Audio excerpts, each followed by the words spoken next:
Welcome to Natcash Radio, episode 3, and it's all about bikes for kids. I cannot think of doing anything about bikes for kids without the man, the myth, the legend, Andy Smith. How you doing? I'm doing great. How are you? I love that you're here. This man has built my scaffolding since I was thinking about it last night laying in bed. I was thinking, this guy has been here since hour 1, second 1, minute 1. Day one. Day one. It was really weird. I was thinking about this the other day with somebody, and they were like, so first year, second year, like you've done every year. And I was like, yeah, like how did you even get started? And then I started walking down the story, and they're like, that doesn't even make any sense. But I'm like, those are the greatest stories. That's how this stuff happens, right? It's exactly so awesome. I'm very, do it for another 20 years. I'm here. I got you. I love you, man. I love you so much. Andy Smith, Freedom Scaffolding. Now it's Sunbelt. Sunbelt, yeah. We sold in December. That's awesome. Yeah. It's a great organization. Everybody's still there, still the same team. So, yeah. So scaffolding's still your thing. It's still it. We're the ones. So let's talk bikes for kids. Okay. Why in the world do you want to be a part of Bikes for Kids? You know me and my better half's heart and how it is so much into just the community, period. We're big, as you know, in the fostering community, just big with Tulsa Girls Home. Shout out to TGH. Yeah. You know what I mean? And so we're just, we love to give back. And I had a partner, Jeremy, it still works over there at Sunbelt with me. He loved to give back too. And this is just something that's awesome. How could we, when given the opportunity, sometimes you rise to the occasion. And we were like, absolutely, we're going to do it. And we're going to continue to do it. Okay. We love it. Thinking back to, we're at year 10, Andy. We've been doing this for 9 years. We're so old. That's all I hear. We're insane. Yeah. Okay, so tell me, what is the most memorable year for you and why? I think it was year number 1. And for me, it was year number 1 because your brother called me and was like, you know, whose idea was it in the first place? I've never even asked that question. I went to my brother and I said, I want to do something really cool for the community. I want it to be different. I want it to be creative. And he said, scaffolding. Really? Yes. That was his answer? Yes. Okay. Because he saw the Vegas thing. Guy. He saw the Vegas thing? Is that what it was? Yeah, well, it kind of started in Vegas for me. This guy in Vegas, he does toys and bikes. And he lives up in a scaffolding, but he does it for 12 days. Now, I'm trying in Vegas. Yeah. Way bigger scaffold. Oh, yeah, it's like tropical. We're in Oklahoma. Yeah, it's terrible. It's tropical. And there is tropical, here is terrible. Exactly. Yes. So he was like, I was like, I just want to do something different, and I want to do it with bicycles. Okay. And so he's like, scaffolding, you need to keep the scaffolding thing. And so that's how you got into the picture. Okay. But I remember the very first year as well, we're at Han Appliance. Yes. And me, you, and my brother, it's raining, and you said, yes. You go, Ryan, my brother, are you sure that your sister should be helping us do this? Yes, I remember. And yes, that's my favorite part. Yeah. Yeah. What did he say? She's not a wuss. Yeah, that's what he said. He's like, she's cool. She's built different. I'm like, okay. I just kind of, gave him okay, it's your sis. I'll give you some street credit there. No, my sister could do it. You've met Sarah, I think, right? Yeah. Sarah could do it. You know what I mean? Yeah. So I'm like, all right, this whole time, no. But we did it. You did it. We did it. You were wearing like the jumpsuit, the one piece, like yes, the bib. Carhartt. Yes, the bib. Yes. You know what I'm saying? Like bundled up. I was like, you've got to wear a harness. You were like, what's a harness? I was like, here's a harness. We put the harness on, and you were like, and I was like, just make sure that like you're tied off, like we're not going to fall. We're 100% safe.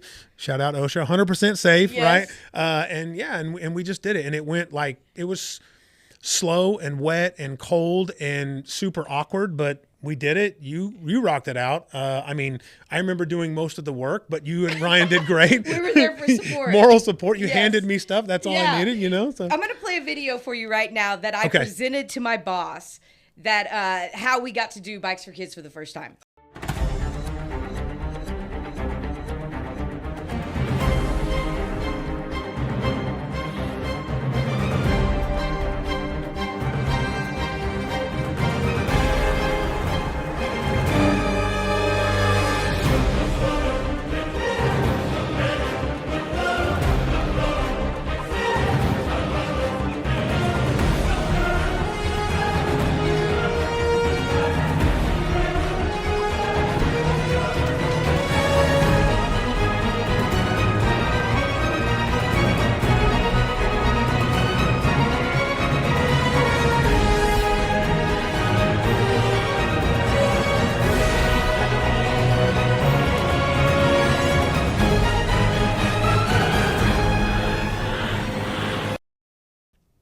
believe the boss said yes. Right. Right. Right. Yeah. He only said yes because I was the safety guy. I was the safety guy on site. He was like, yeah, we can do this. This guy keeps us safe. So I want to talk about my second favorite year I did with you. And Okay. this is probably 2 years ago. And it was 40-mile-per-hour wind. And we were 40 bikes down. And you said, Natalie, get your butt down from that scaffolding. that wasn't the word I used. It was way more colorful than that, by the way. Yes. More bikes. I said, let me have 10 more minutes. 9 minutes. 8. They're like, come down. I'm not coming down. 33 more to go. 32 more bikes. 4 minutes. I told you I'd come down. 28 more bikes.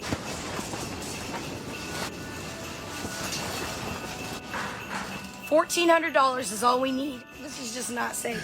And I said, hey, man, we have 40 bikes to go. We were like 40 from like 1,061. Okay. And you said, Natalie, I'll give 20. Yeah.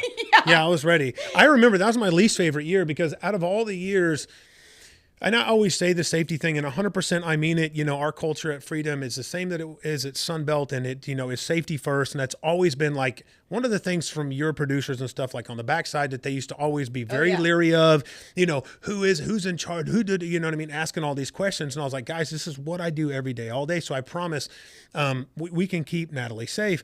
And so every single year, if you remember, we would always have these conversations. It would be like, hey, just in case, right? If winds get over 35 miles an hour, we may have to come down. And so like every year we have this same safety conversation. And every year you're just like, yeah, I hear what you're saying, Smith, but I'm not, whatever. We're going to be fine, right? It never was an issue. It was an issue. That year. Yes. And then it scared, I mean, was it like 2 a.m. whenever I called you and was texting you, blowing you up? You wouldn't answer. So I called you. I'm like, no, get down now. We're doing it like whatever. If I got to buy the bikes, I will. Not safe. We're done. And then the next day, I made it through the night because we weren't at that 30-mile-per-hour We were wind close. yet. We were like teetering the line. Made me super nervous. Yeah. That next day, I remember it was noon, and you said, Natalie, if you don't get that colorful word that you said down, I'm shutting this down myself. Yeah. And what's cool is we've always met the goal. So of how many bicycles we want to get. I think some people maybe that just look at it from the outside in are just like, is it like 100% real? Like, what are they doing? You know what I'm saying? Because we do always meet the goal, and the timeline is always a little different. But I think that what they don't see is there always is. Me and you talk about this. Every year I ask you, like, are we going to be good? And every year your answer is like, we hope so. You know what I mean? Like, we never really know. And so, I think it's awesome that how often, I mean, it's great. We get to meet the goal every year. And every year, you know, that my adopted daughter's sister was the benefactor of one of the bikes a couple years ago. You remember me telling you this story? So like, it was so sweet to see that, you know, we give and then that actually came back, you know what I mean? Kind of in the community. So that was so amazing. So as someone that was a foster parent, Yes. what was it like, you know, seeing your child receive a bicycle? Because a lot of people, we don't hear these stories. Well, so first of all, it was amazing. We did give my adopted daughter one. I don't know if I can say her name. I don't know if I'm supposed to. Don't worry about it. Okay, she's super awesome, by the way. Everybody loves her. But so she got one, which she absolutely loved. And again, I think the story that really melted my heart the most was her biological sister, who is very well taken care of with some different biological family that was not able to take our daughter. But, you know, through like a roundabout way, we were out there visiting her one day and she has this brand new bike. And I'm like, hey, what is that? And I was like, did, you know, Papa or Nana get you a new bike? And she was like, no, it's this thing from school. It's called the Bike Club. Oh my And they gosh. get it. Yes. They were like, they get it from the Bikes for Kids. Have you heard about that? Did you know that Are people you do? kidding me? I swear, this is a real story. Like, you can't make this up. Gives me goosebumps. That just gave me goosebumps. Yes. And she's telling me this whole thing. And I was like, I've heard of it. Yeah. I've heard of it. It just melted my heart because I was like, and she told me all about like how they had to keep up good grades, and they taught them about bike safety and wearing the helmets, you know what I mean? And all these things. And I was like, this is work in our community that is in action. So many people talk about it. Well, I'm just going to be real. They talk and they're like, yeah, I do things and I give back. And then there are those that are about it. You're about it, my friend. I am. And I got to see it. And it was so awesome. You know how many bike clubs there are now? No. 37. In Tulsa? In Tulsa, Bikes for Kids. I mean, I think they started when Humble Son started with us, who started Bike Club. I think they had like 10, and now they're at 37 different schools. awesome. That is so amazing. Yeah. That's because kids do. I mean, especially kids in Tulsa Public, a lot of them, this could be their transportation to school. So kids today, you know, I talk about this all the time, right? Whenever we were growing up, we're not that old, by the way, but it was different, right? Now the draw is towards interactive items that are indoors, okay? And I think that one of the things that we miss, you know what I mean, is like, this is why community is so hard right now, right? Because we don't come out on our front porch anymore. Like, we don't greet our neighbors as much, right? We pull in our garage and we do our thing, and we don't even, I've lived next to them for 10 years and don't know them, you know? And we it's ignore a doorbell now. Right, seriously, right? When we were kids, we popped up. We want to see who it was. It could have been a friend, delivery driver, serial killer. We were going to see who it was. Care. Right. So I think it's so awesome to see. These programs are needed so much, and it helps drive these kids to get out and to be active and to be healthy. You know what I mean? And so I think I love it, you know, because we're helping fuel that, right? So 37. Yeah, it warms my heart. That's awesome. Well, I will tell you this year you're doing a little bit extra. And oh, really? Yeah. Okay. Yeah. What do we you're got? not only building my home, my big scaffolding, but we're having a Christmas tree lighting. And you are building a Nice. You're building a stage for an artist by the name of Gracie Shriver. She was on The Voice. She's from Owasso. She's going to be performing. Yay. And that's how we're kicking off Bikes for Kids. So awesome. Yeah, I'm glad you're in. Gracie Shriver. I can't say she's amazing. Yeah. Yeah. She's going to be on the podcast later, and we're going to be talking about this Christmas tree lighting. And Andy, I love you so much. You and your wife, Valerie, like, thank you for being a part of this. I could literally, like, I'm just so appreciative of you.